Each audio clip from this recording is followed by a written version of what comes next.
Good morning. So where have you been? We've been everywhere. We've been everywhere. We've over the last couple of years, we've done a lot of touring around the world. We did a massive run of shows with Pink, and all through Australia, Europe, and the UK. And then after that, we proceeded to do some travelling to write this new album as well. So yeah, it's good to be back in New Zealand, though, I have to say. And so you've literally not been back that whole time. You've been on the road. Well, yeah, we didn't actually get a chance to play shows in New Zealand on our previous album, so we're actually very happy to announce we've got some New Zealand dates lined up for this one. Oh, fantastic. Do you know what those dates are? Or are you like musicians and go, I don't know. No. It's the 26th of October at the Juice Bar in Auckland and the 27th at Bodega in Wellington. Fantastic.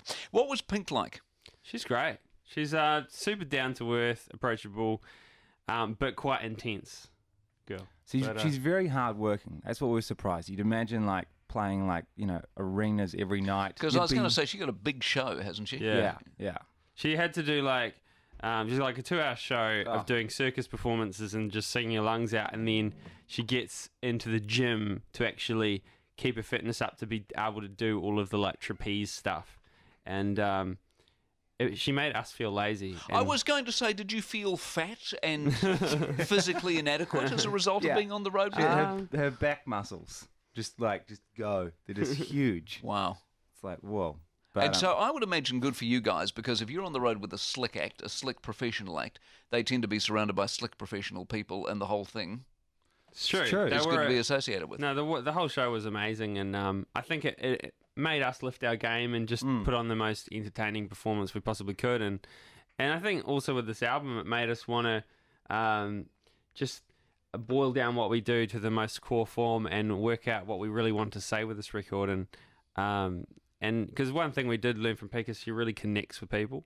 People feel like they know her personally. And I think that was something we actually admired and learnt a lot from. Did you deal with her a lot, in the sense that when people are on the road with the key artist never has anything to deal with, the rest of them?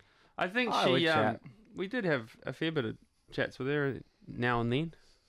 We'd chat and catering about things, but no, she was pretty chilled out. Her husband's really nice as well. Yeah, Corey, the motocross guy, the tattoo guy. Yeah, he's the one. Yeah. No, but she's very intense. What's that mean? Well, just I'd imagine that I'd be like, yeah, this is great. I'm playing arenas. Let's chill out. But she'd be in rehearsals every day, rehearsing one song for an hour. Wow. You don't get to be like that without being pretty intense about it. Isn't that the test of it, though? The great people actually make it look easy, but behind the scenes they're working their ass off. Yeah. And so the album itself, how did you do all this with the touring and the album? Did you duck off and do it, or work when you had to, or? Well, that touring was sort of 2009, 2010, so I've had some time since then to work on the album and come up with the best set of songs we possibly could. We recorded most of it at our studio outside of Melbourne. We've got our own recording studio that we built in an old stables. So that's where most of the record was made. And it's actually come up great. We've recorded we've got several other bands' albums on the go there at the moment. So yeah, it's going really well. So you got a little earner on the side. So you got your studio, you sell it out to the other bands to make the coin to do it yourself. That's brilliant. Who's the business brain here? Who's the genius behind that? Well, I don't know about genius. It's starting to pay its own bills. A recording studio is an analogy I've heard is like digging a hole in the ground and pouring money into it. It's sort of it's always a much bigger project than you imagine it's going to be. But we finally got there with the studio after we bought the property 4 years ago, and now it's actually a fully functioning, fully fledged recording studio. So, we got there in the end. Good on you. Yeah. But you went to Buenos Aires, Paris, Jerusalem, Morocco. These are exotic, interesting sounding places. Did they, as they say, inspire you? A little bit. I think it was kind of about wanting to get out of our comfort zone a little bit and just experience some different parts of the world.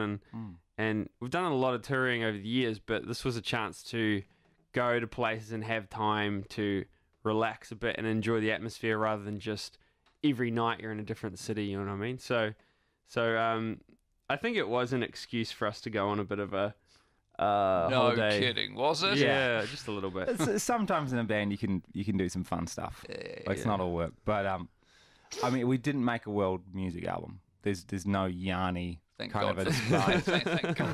Thank God. You won't see God us for playing in front of the pyramids. You know, It still sounds like Evermore, but I just guess we used the trip to just refine the songs and it was fun because we traveled just with guitars and keyboards and if a song basically the way we're going to play the song Follow the Sun now is basically kind of how we wrote the songs on the trip. It was just simple, you know, 1 or 2 instruments and just the vocals. And if the song worked like that, then it kind of made the album. Good. That's the kind of thing that it brought out of us. Like it actually took us out of the studio, took us out of all the equipment, out of all the computers and stuff like that, and it just took us back to guitars. Took us back to. It's made this whole playing acoustic shows really easy because we've traveling around the world writing this stuff.